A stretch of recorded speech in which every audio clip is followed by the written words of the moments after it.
galera vascaína, eu sou o Thiago Fontes, falo direto de Brasília, Distrito Federal, trazendo mais um vídeo para o canal. Vamos bater um papo, trocar uma ideia, atualizações sobre tudo tá pegando no Vasco. Antes vou pedir aquela moral, deixa o joinha, deixa o like, se inscreve no canal, comenta, compartilha, deixa o hype, tudo que você puder fazer pro canal ser indicado no YouTube, eu agradeço a moral, beleza? Olha, vou trazer algumas notícias com relação ao Vasco, começando com Palmeiras e Vasco, tá? Jogo da volta no Campeonato Brasileiro, tá rolando um bafafá aí que a Leila Pereira pode vender o mando de campo para Brasília. De novo, meu Deus do céu, terceira vez seguida, tá? As outras duas vezes a gente perdeu com falhas, né, individuais.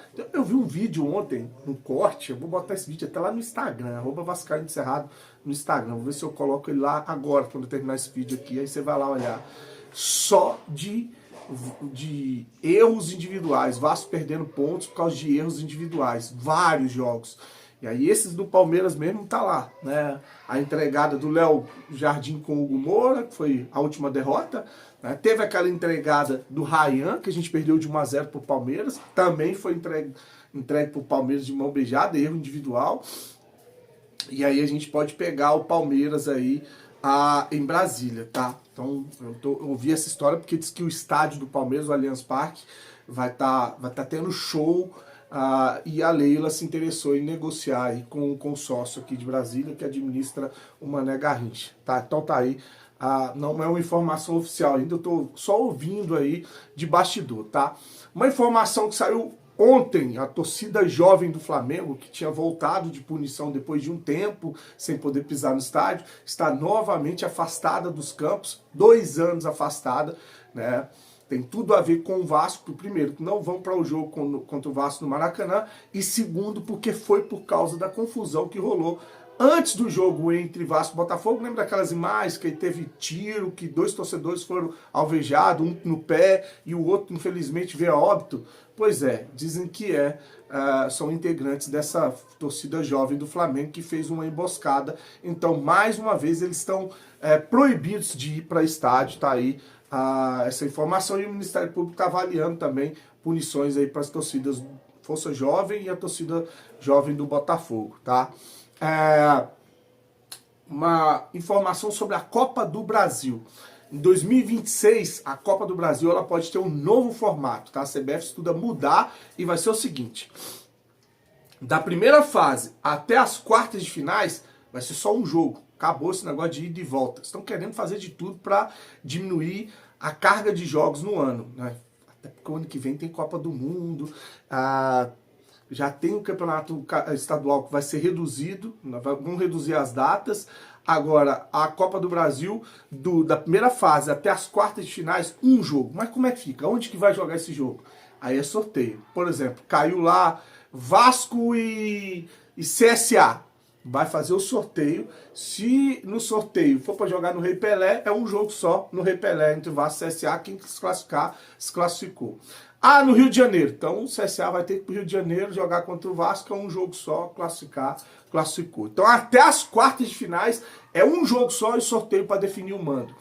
Aí na semifinal 2 jogos e a final é um jogo só também, jogo único em campo neutro. Seria aí uma Copa do Brasil mais tiro curto.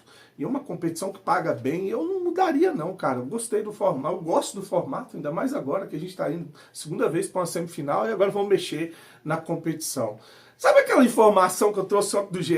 Isso aí, eu trouxe no vídeo ontem, né? O GE publicou ali sobre os artilheiros do Brasil, colocando o Caio Jorge como o segundo maior artilheiro do Brasil e colocou o Arrascaeta no top 3, não colocando quem era o artilheiro, que é o Verratti, com 24 gols na temporada.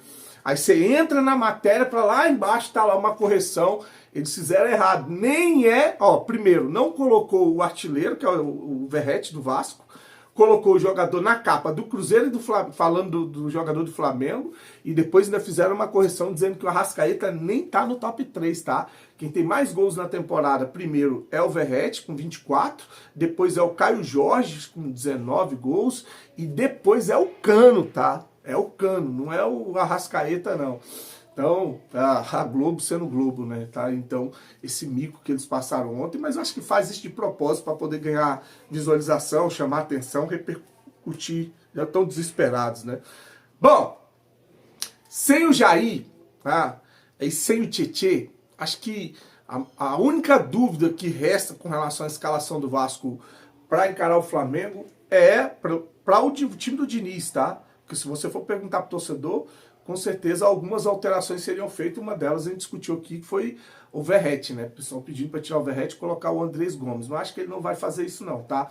A única dúvida seria no meio de campo. Quem é que vai fazer dupla de volante com o Barros?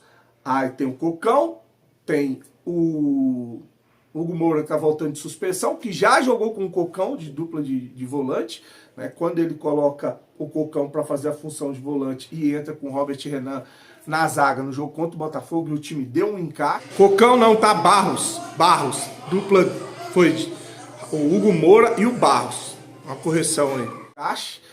Por isso eu acho que a provável escalação é Hugo Moura e Barros, né? E tem uma outra opção, que tem o Paulinho, que depois de meses sem jogar, reapareceu, né? Entrou no jogo contra o Ceará. E tem agora o Thiago Mendes, que está em reta final da transição depois de uma lesão, tá? Então está fazendo um tratamento, está em reta final, vai ser avaliado. A informação trazida até pelo VDcast, ele pode sim ser relacionado para o jogo. Acho pouco provável botar o Thiago Mendes voltando de lesão, sem ritmo, para ser titular. Acho pouco provável entrar com o Paulinho. Agora a dúvida é Hugo Moura ou Cocão. Acho que também deve ser o Hugo Moura esse titular, tá? Titular junto com o Barros no meio de campo. Uma outra parada que eu trouxe aqui, lembra que eu falei do Felipe Carregal, que é o VP jurídico do Vasco, que teve no podcast, foi o Charla. Vou trazer um trecho que tá rolando do Charla Podcast, aonde ele fala do grego lá, o Marinax. Ele fala, cara, o cara tava negociando com São Paulo, houve sondagem, escutamos algumas coisas, assim, ele escutou algumas coisas, mas nada oficial, era mais conversa da mídia, saía muita coisa na mídia que não tinha como a gente controlar, né? E eu vou falar uma coisa pra vocês, vou deixar o vídeo aí pro final, tá? Não tem venda, gente, esquece, não vão vender o Vasco. Por que não vai vender, né? Ele ainda fala que ó, a gente busca um investidor, né, estratégico, não um investidor para o Vasco ficar sendo passado de mão em mão. Eles não querem um investidor que vem para colocar dinheiro, fazer o clube se organizar, crescer, aumentar a valuation e depois faturar revendendo o clube. Ele não quer esse tipo de investidor. Não vão, cara, não vão. O plano da gestão Pedrinha é não cair para a segunda divisão, tentar chegar numa final de Copa do Brasil, quem sabe até conquistar um título, né? Difícil, mas tá na briga. Né?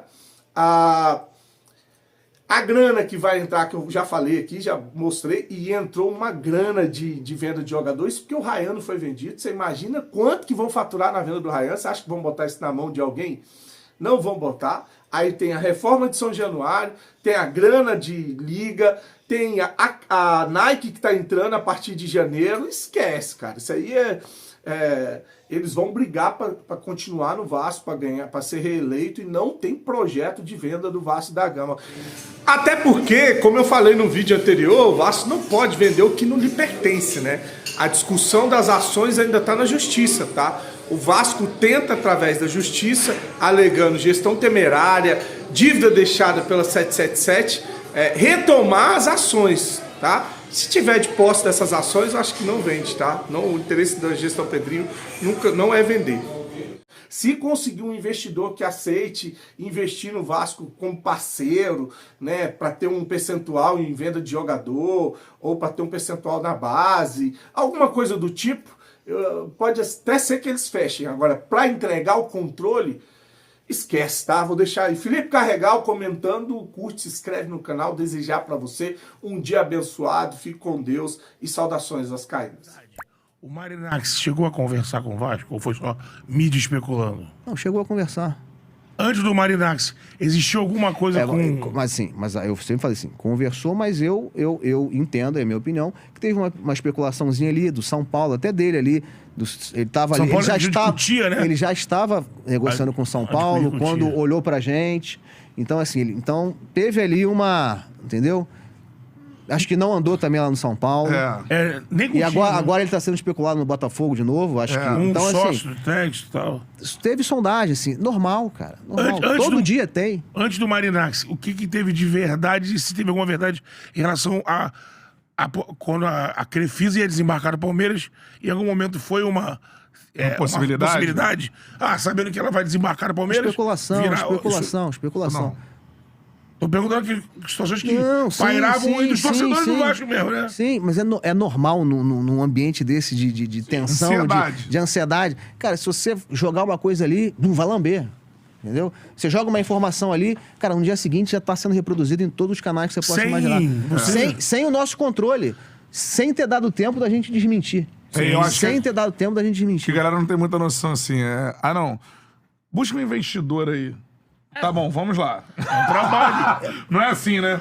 Opa, tenho aqui 10 contatos de investidores. Ô, fulano, você quer o Vasco? Não funciona assim, né? Não é rápido, tanto que aqui foi rápido, que o Calçado... Desculpa, Calçado não. Porque o Salgado conseguiu rápido, olha o problema que deu. Teoricamente foi rápido. O Salgado foi pra Miami, voltou, tem o 7 aqui. Essa rapidez, que pra mim também tinha ali o desespero da situação financeira, também acho. Isso impactou na falta de cuidado. Hoje vocês negociam, como você falar o nome, né? Mas hoje tem grupo na mão com vocês aqui, trocando alguma informação? Tem. Em algum momento você disse que tinha algum investidor adiantado? Mais avançado, né? Eu falei isso lá atrás. Mas às vezes continua. Não, em negociação... continua avançado. Não, continua. Mas assim, é um processo, né? Não é da noite pro dia, mas assim, estamos avançando bem. Sim. E é isso. Assim, o presidente nunca comunicou o contrário. E o Pedrinho jamais faria isso com ninguém, muito menos com a torcida do Vasco. De falar uma coisa, defender uma coisa publicamente e por trás fazer outra. E assim, esse investidor teria que ser um investidor estrangeiro, necessariamente, ou não? A gente está observando o processo de SAF do Fluminense ao longo da semana. Sim, eu particularmente defendo assim, um investidor de fato estratégico. Não só eu não defendo um investidor financeiro para botar dinheiro, para tentar aumentar o ativo e depois passar para frente e o clube ficar passando de mão em mão. Assim, a gente busca um investidor estratégico, alguém que de fato venha para somar e potencializar e construir. É isso. E sem apego ao controle. Em relação a isso, o investidor, por exemplo, que adquiriu o Vasco, isso é uma dúvida que eu tenho. Você tem esse passivo com o nome da empresa ACAP, né? 777, barra ACAP. ACAP ali tem a situação. Juridicamente, ele vai adquirir o Vasco e vai negociar também com essa empresa ou não é necessário? Como é que funciona esse trâmite e se isso dificulta ou não? Para mim, o melhor cenário, sim, seria um acordo. E vamos lá, assim, acho que eu escutei em algum lugar falando, a relação é muito difícil. Cara, assim, como em todo processo, as partes estão brigando, mas os advogados conversam. Tem uma interlocução. Nunca deixamos de falar com eles, assim. Não é aqueles que eu digo agora é ACAP, porque a 777 desapareceu do mapa. Ninguém sabe, ninguém viu. Mas tem uma interlocução, assim. Então, assim, para mim, a melhor solução é a construção de um acordo. Que pode envolver, sim, de algum momento, o investidor fazer essa... E para o investidor é bom, porque vai ter o aval ali do tribunal arbitral, o judiciário vai ter que participar disso, vai ter que avalizar. Então, assim, isso traz segurança para o investidor. Por conta da situação louca da 777, entendeu? Sim. Eu vou buscar... Tô aqui matando as perguntas de chat de torcedor que fica falando com o outro, né? Daqui a pouco vão botar os haters. Até porque a gente... Fala, Charludo!